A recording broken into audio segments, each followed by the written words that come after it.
Hello and welcome to the bonus, the Sports Babble show on Thursday night. Unfortunately for Johnny, Arsenal have just lost 3-1 to Rennes, Stade Rennes, away from home in the Europa League. Not an ideal timing for you to start this. It's fresh. It is very fresh. It's a fresh wound for Jonathan. I've been there before though in the Europa League. I know exactly how it feels. Thankfully it's only the first leg though, and it was away from home. And you've an away goal. So 2-0 win. I can still see them scoring. Yeah. But Arsenal get 3 then. It's all fun and games and extra time and have a laugh. Everybody else have a bloody laugh but Arsenal fans.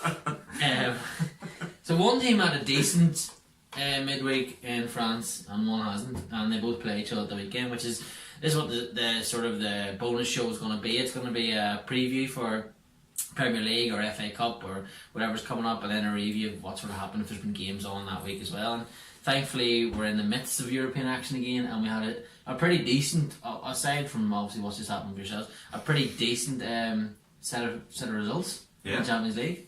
Don't think anyone's seen that Man United result coming apart from you.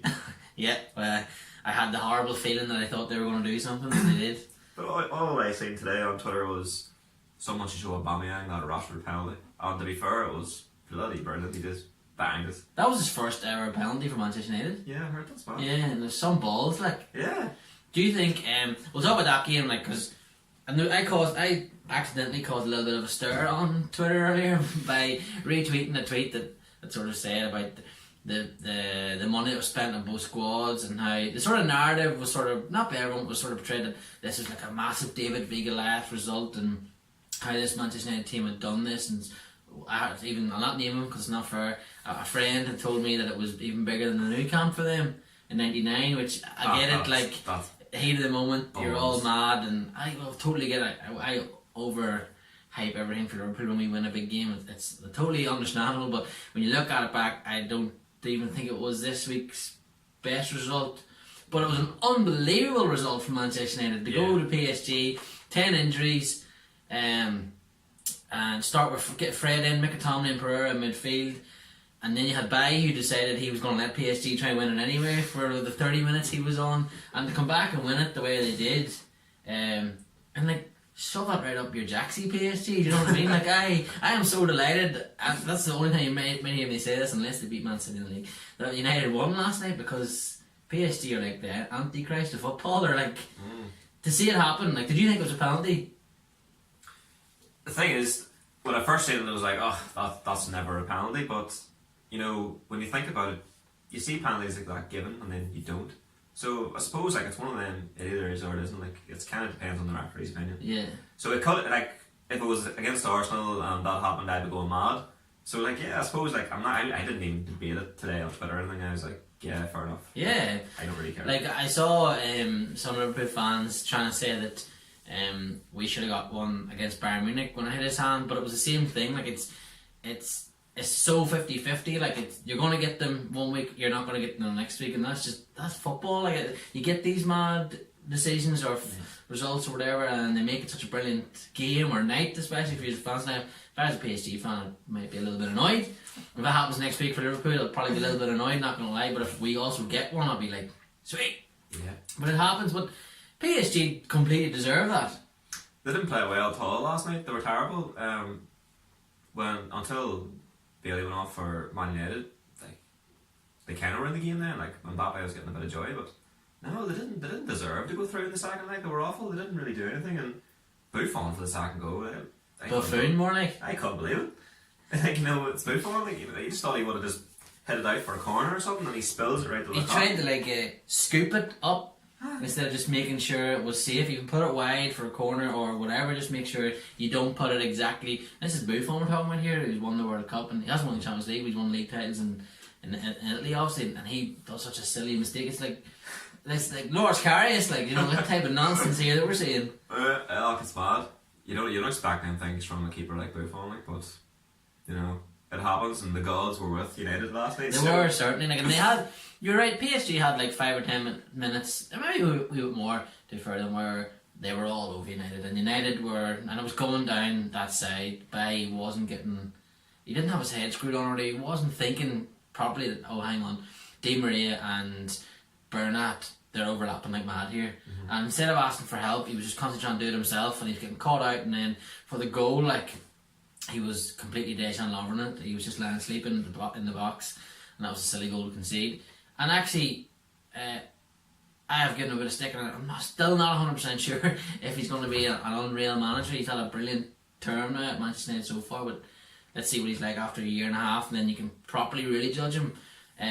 But he was really clever, Solskjaer last night. Whoever he made it, or his backroom team made it, because he has Mike Phelan and Michael Carrick in there. He ever decided to drop in Young, jump back, and then sort of calm things down, and we'll see how it goes. And then, as you said, they get that goal to go in 2-1 up. And did you see Solskjaer before the game predicting, or sort of saying, we're coming here, we're going to be positive, we're Manchester United, sort of Manchester United spirit, and if we're only needing one goal with 20 minutes to go, I'll be more than happy. Oh yeah, I did see that actually. To be fair, Solskjaer has now got records that will be in Manchester United history. Yeah. Until someone breaks them, of course. But whether he gets the job or not, he has them records now. That's all these records. So he just had to say, well done, and he's put the fear of God in me for Sunday now. And we will look at Sunday in 2 minutes, because that could be tasty for Arsenal. He's like their Jurgen Klopp, Solskjaer. He's sort of like, you look at him on the outside, if you're not a Manchester United fan, you sort of think like, oh, here he goes, he's pulling out all these, they're not hashtags, he's pulling all these sayings, the United way, spirit, United will never die, and he keeps and does all this, and they get sort of laughed at. We get laughed at anyways, Liverpool fans, when Klopp does that sort of thing, like brilliant Anfield atmosphere, whatever, and everyone's like, oh, look at them Scousers again talking about themselves. But see, you as a fan, like, and I can totally relate to Manchester United fans. You absolutely love that. As silly and cringy as it sounds, you absolutely buy into that and love that. Like, if it's a little bit different because you have Emery, but if you had toxic, well, it's a bad example because what happened in Monaco. Say Tierney was there, and he started talking about the Invincibles and different things you had and the Arsenal way and back to that football. You will start to feel yourself as a club like, yeah, let's puff our chest out again. And Solskjaer's done that at Manchester United. There's a brilliant saying, I'd rather have a general who was lucky than, I just forgot at the wrong time. Something like, it was like, so not good at their job, but sort of straight by the book or something, or a brilliant tactician, because that feeds into that and it gets the club up, and you can feel it coming off near the fans again. They've all come out again, they're all buzzing, they're all ready to go, and it's such a feel-good factor now. They're everywhere again, I know what that's like, because that happened to us when Klopp came in. He gave us that again, and we found ourselves bigger chests, and everyone was buzzing, and let's go after this, and we're in the finals here and doing different things. And it's when you're as a fan, like, that's all you want. You want someone at your club sort of gets you. Yeah. There's only so many clubs that are like that, though. Manchester United have their way, and Liverpool and Arsenal have what they would say would be their history and their class and tradition. Arsenal for years, always the captain would have picked the sleeve line. Now that's kind of gone out the window, and a few fans are a bit annoyed about that. Chelsea don't have any history, like, no matter what, they don't have any, Chelsea way, apart from being racist. Man City just, they kind of swap between each other. I want to support City this week, I want to support Chelsea, so, they don't really have that sort of thing. Taking a wee dig at Brandy because he's not here, but sure. Yep. Yeah, totally agree. Like, if we had Henry or Bergkamp come in, or like Tony Adams, for example, that, really, Tony Adams, Mr. Arsenal, he could really get down players like this as an Arsenal legend. Like, we want to play for him, and he knows the whole inside and out of the club. So, yeah, like, I think I said a few weeks ago on one of our shows that Ollie gets it, he understands the Man U way, and the players are reacting to that. I just think he's done a great job. I think he does have the job in the background. It's like they were saying today on the video, someone inside the club says that he's got it, but they don't want to put it out into the public because they don't want to take away from Man United's good run. Which is unfortunate because, like Lukaku is a world beater at the minute, and of course he just comes into form when they're about to play Arsenal. Of course. How do you see Sunday going? After last weekend, after the performance against Spurs, I thought, we might be alright. We played well, we kind of were unlucky just to get a point. But now, after United's performance last night and Arsenal's performance tonight, I just don't really see it going any other way but a Man United win, unfortunately. Like, I would love to be saying something different, but Arsenal have just kind of gone back. Unai Emery kind of went back to the same way he was a couple of weeks ago. He just made the wrong substitutions. You know, he brought Aubameyang off and put Kolasinac on. He played Mkhitaryan at right back for the whole second half, and then he had Torreira, Guendouzi and Xhaka all playing centre mid. And then Ramsey was brought on for some apparent reason for Ozil, even though Ozil wasn't really doing much in the game. But you know, with the first 40 minutes of that game, Arsenal were in control. They weren't really under any threat, and then Socrates being clumsy in the space of 5 minutes really cost Arsenal the game. So people are saying, you know, Arsenal will bring it back next week, but it's not going to be that easy. You've seen what Rennes done to Arsenal for the third goal tonight, hit them on the counter attack. They'll do that all next week. They did that to Real Betis. Yeah. Obviously, on paper, Betis aren't as strong as Arsenal, but Betis' ground is a much more hostile ground than the Emirates is. Like, it's not like, if this was Highbury, like, and I know Highbury's like gone years ago, but this is Highbury, be like, I ran and going to Highbury, Arsenal leading 2 goals, you could see that happening, but you don't get that. And I've never been to Emirates, it's probably unfair, you've been in plenty of times, so it's probably unfair me to even say it, but just coming from the TV or the radio, you don't seem to get that, and they're going to need, it is Rennes, and we will talk a bit more about Sunday's game, but Arsenal are going to need a special European night. Yeah. I don't think it's within their realms the possibility that they can do that, because if you look, like, on paper, they'll be without Socrates. So there's a bit of jigging going on right there, who's going to fit in. But on paper, and if they click, they're a much better team than Rennes. You get the first goal, you saw what Manchester United did last night, okay, it was PSG and whatever, but you get the first goal and it just goes, and especially at home, that could be a special atmosphere. Yeah, it could be. Like, Arsenal have had very few big European nights at the Emirates. I think possibly the biggest night we've had it was Barcelona. We beat them 2-1. Fabregas? Arshavin scored the goal at the end. Oh yeah, okay, sorry, Yeah, it was actually one of Jack Wilshere's, like... Was that the one where he was like man of the match against Iniesta and Xavi? That was that game. That's probably the last time I really remember Arsenal having that type of big atmosphere at the Emirates, where... Because every other year since we went out, we did go out that year as well, but we go out in the round of 16 every year in the Champions League, and now we're in the Europa League. Last year we were just unfortunate to get Atletico in the semi-finals. I thought if we got Atletico in the final we could have beat them on a one-off game, but we kind of proved that though at the Emirates in the first leg last year. Like, we played really well, and especially them going down to 10 men so early, we did play well, and it was just defensive errors again, like tonight, have cost us. And for some strange reason, Emery, the same as Wenger, just seemed to can't address that problem with Arsenal. You know, the defence needs strengthening. It's quite obvious. He left Mavropanos out of the Europa League squad for whatever reason. You know, we're struggling at the back, and he's leaving one of our best young defenders out. It's just strange. And Mkhitaryan at right back, I don't understand that.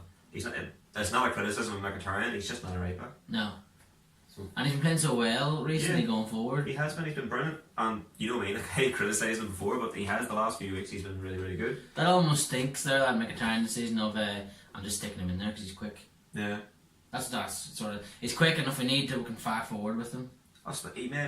Emery brought on Kolasinac for Aubameyang. I just thought that was so strange. I'm like, why are you going 5 to the back with 5 minutes to go?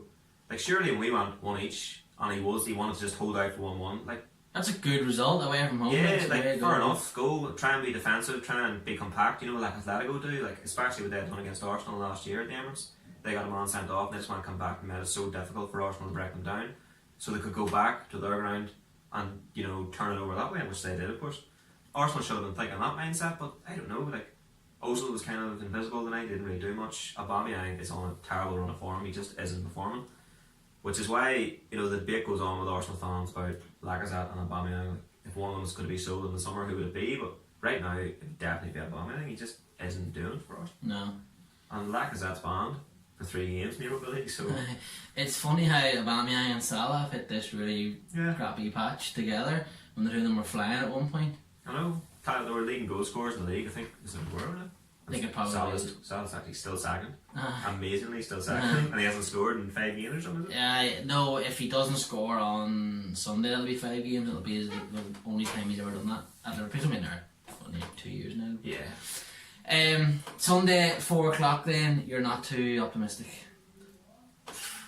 Not really.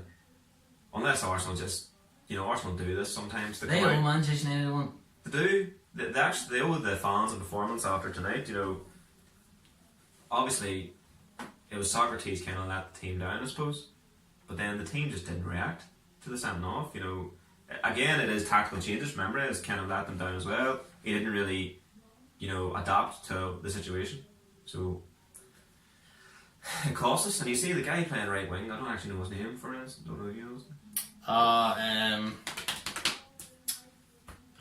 I can't go on ahead. But he tortured Montreal in the second half. He's lightning fast. It's unbelievable. I saw Ben Arfa doing a pirouette as well. It's like, that's actually, Ben Arfa was destroying Socrates there the last 10 minutes before he gets sent off. Like, so just clumsy, same old Arsenal. Sunday's going to be difficult then. Sunday will be very difficult for Arsenal, especially if Lukaku's on fire at the minute, and then Pogba's to come back into that team. Yeah.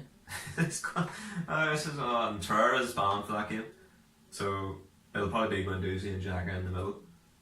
He's becoming very hopefully predictable. Aaron Ramsey starts for your sake. It would be good for Aaron Ramsey to start, but you never know what Emery's going to do. You really don't. Where do you think Thomas Tuchel will be managing next year? Because he's not going to be at PSG. Who knows? It's crazy that PSG do things. They're obviously have that same style like Chelsea. If we don't get success in one season, the manager's gone. There was talk of Tuchel was going to Arsenal. Then obviously he decided to go to PSG. But I think Wenger had announced that he was leaving. No. By the time he agreed to go to PSG, so who knows where he'll end up? It's just. PSG are bought by Qatar, and since they've been bought by Qatar, Qatar have managed to win an international tournament, and PSG, the sole reason they were bought by Qatar was to win the in the Copa Libertadores, the biggest club competition in the world, and they can't do it. No. Man City are the same. Like that's Pep's challenge now, that's his goal, is to win the Champions League. Yeah. So Liverpool fans probably hope, and maybe in the back of their minds, maybe Klopp has it like, if they get past the quarterfinals and the semi-finals, maybe they might slack off. They'll have like 8 games in April. But Arsenal had, what was it they were saying there before I left the house? Is that their 5th game in 15 days or 6th game or something like that anyway? But yeah, the games will come thick and fast, and if Man City maybe get to the second leg of the semi-final and they're a couple goals ahead or something, you never know. Like, they might just rest a few players in the Premier League. It's a possibility could happen. That's what Guardiola wants to win. He hasn't won it in years since he was at Barcelona, so he didn't win it with Bayern Munich, which was probably a big failure for him, especially with the team he had at Bayern Munich. He really should have won it. Like, Bayern Munich had that league tied up by March pretty much every year. Yeah, the 3 years he was there, like, he really. Yeah, like Bundesliga was just there's no competition. I kind of want to see Dortmund win it this year as well, but they're starting to. They themselves in Liverpool have decided to make a go of it and have an interest in running instead of cantering off into the sunset. Yeah. Before we came on the show as well, I don't know if you saw this, Johnny, today. Man City haven't been hit yet with a fine or a ban or anything, but UEFA are going to investigate them again. So they investigated them for previous activity that dated back 5 years ago, and now I think they're going to investigate for stuff that's more recent. This will be the second time, I think, in a year now that UEFA have done this. So, and FIFA are getting involved. The FA and the Premier League have said nothing as of yet, but it's going to be interesting for Man City because you saw what happened with Chelsea. They were given their 2-year ban or two window ban. And it's going to be very interesting with Man City to see what happens because if they broke the rules again, like, we don't know. Everybody just assumes it because it's Man City and the fact that they keep buying clubs all over the world to launder money, supposedly. I'm not claiming to know anything there before I get done in here, but that's what the rumours all are, and that sort of looks suspicious. Like, so it'd be very interesting if they have been caught doing something pretty illegal. There was talk of them getting a Champions League ban. Now that could be like, I don't know if it will come in this year, but say it does. Say they get banned from the Champions League next season. There's a real push there for TV to finish 5th. Because they're going to put 4 in England. Yeah. So the way your mind works. So instantly, how can this benefit Arsenal? It's not over yet, boys. It's not over yet. It'd be interesting to see what would happen at Man City there if they did get a Champions League ban. I would say the Champions League. So who do they sign? I would say it won't happen. There's teams that always find ways out of this. Chelsea have got this pending 2 transfer window ban, which they'll probably not come into force until next January. So they'll sign like crazy this summer. Well, that is supposedly why they signed Pulisic, because they knew it was coming. Well, we'll see what happens. Yeah. Barcelona had theirs delayed, which is when they went out and bought a few players, but it's Barcelona, they did have a great academy. They're not really using it now. They're not really using it. Using everyone else's. Or whoever else signs, plays for 5 years and then steals on us. Yeah, I suppose that kind of leads you on to their new signing in the summer with his current. Oh my goodness, Frankie de Jong. That's definitely one of the performances of Champions League history. They remained this week. I keep falling in love with Dutchmen. That was I can't help it. unbelievable, and you know, Tadic, who played for Southampton 6 months ago, just Who Mark Hughes didn't think was good enough and get rid of. That man should not be allowed near a football club ever again. fantastic player, unbelievable the other night. That was like one of the best ever performances by a team at the Bernabeu that I've saw in years, like, and including Barcelona in the league have gone there, and that semi-final where Messi, remember he danced past them. Yeah. That's up there. But there's a photo that's going to go down as so iconic. You've all seen it, where Vinicius is on his hole and he's looking at Modric, who's also on his hole, and Vinicius is going to guess. And Modric is just looking at him like, what's just happened? And De Jong's in the background running off. Yeah. How good does he look? Brilliant. Barcelona have got themselves some player, and I suppose like a lot of people that maybe don't know a lot about him, you know, when he was first signed with Barcelona, they're like, the flip, why is this guy getting signed for this type of money? And you can see there the other night, that's the reason why. He's just getting warmed up for El Clasico next year.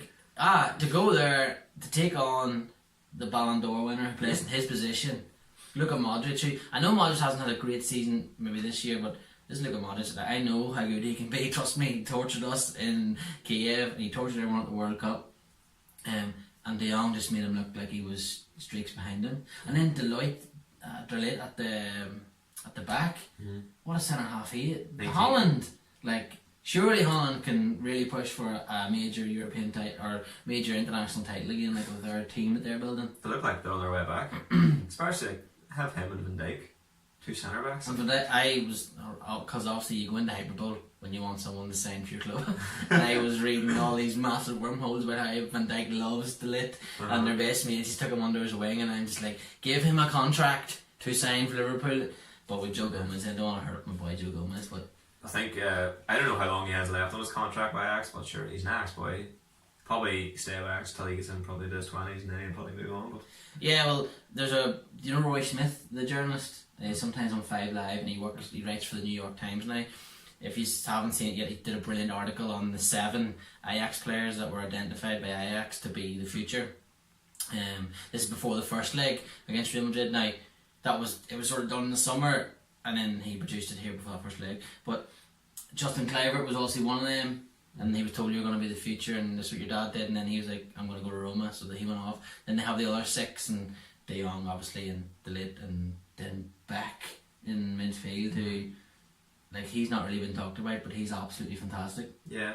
And all these key players are coming through, and Neres and all's there as well, and Ziyech, and it'd be unreal if Ajax managed to push themselves through to a final or semi-final, like, wouldn't it? They're sort of like this year's Monaco. Yeah, like people were comparing Rennes to Monaco there on the radio on the way over.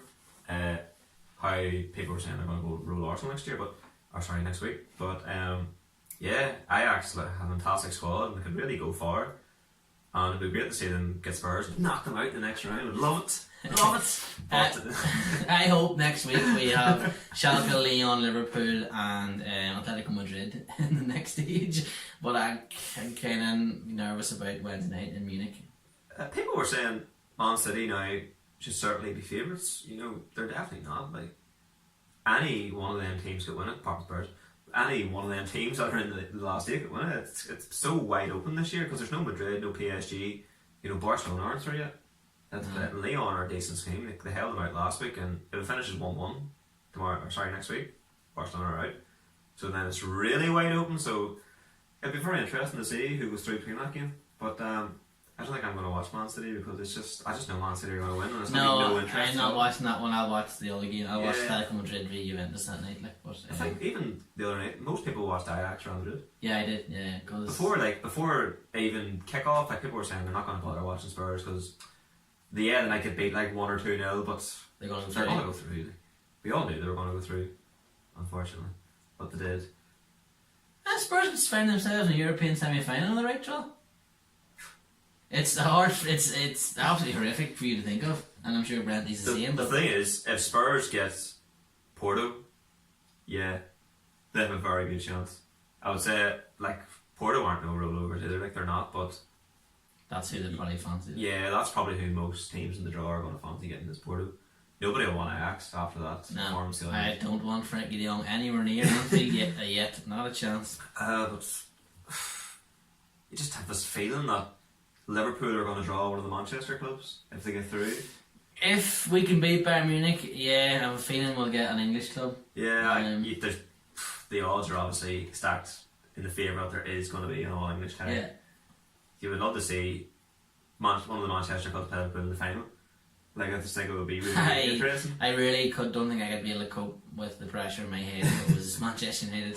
It could be some story. Like, imagine City and Liverpool get to the final. So City maybe have rested a couple of players leading up to the final and end up losing the league to Liverpool, and then Liverpool beat them in the Champions League final too. Yeah. Just they'll get the sack. Or they lose the league, Liverpool. Manchester United put them out of the FA Cup, say. Yeah. Right? And I know this isn't inconceivable. Say Spurs put them out or whatever, beat them in the Champions League, and they've won the League Cup, and the other English teams that they've been battling with all put them out everything else. That would be horrendous. Like, but yeah, that was a brilliant week of European football. Obviously, not for yourself tonight, but you have next week to fix it, and you have the weekend to fix it. And if you win at the weekend, you won't give a toss what happened tonight. No, if we win at the weekend, I think Arsenal kind of have to give all, push all off our top four.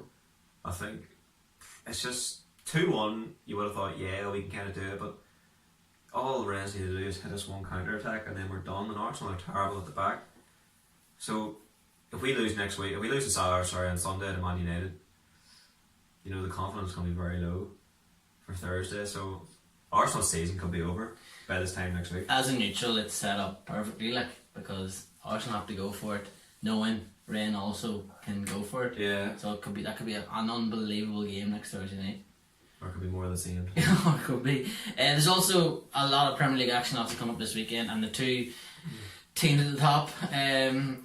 Liverpool host Burnley on Sunday. I think it's a 12 o'clock kickoff, so that'll be interesting. 12 o'clock is not really favourable for Anfield on Sunday either. I think the last time that happened, we played Swansea and they beat us 3-2. Llorente scored. It didn't change. We ended up getting fourth that season anyway, so it didn't really wreck that, but it was a bit of a dent.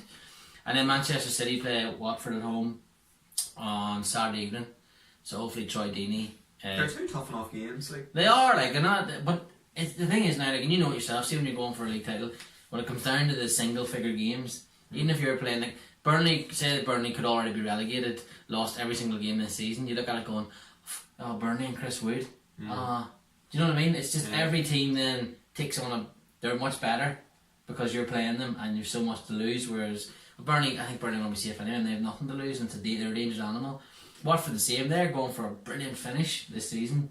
Yeah. They'd love it to go to Man City and beat Man City and show everyone that they're not just fiddling about at the bottom, the real actual somebody take them serious. So it's going to be interesting. It's a good weekend coming up, hopefully. They went to Liverpool last week and got hammered, so they did. They haven't done very well at Anfield. It's a bit of a bogey ground for them, to be fair.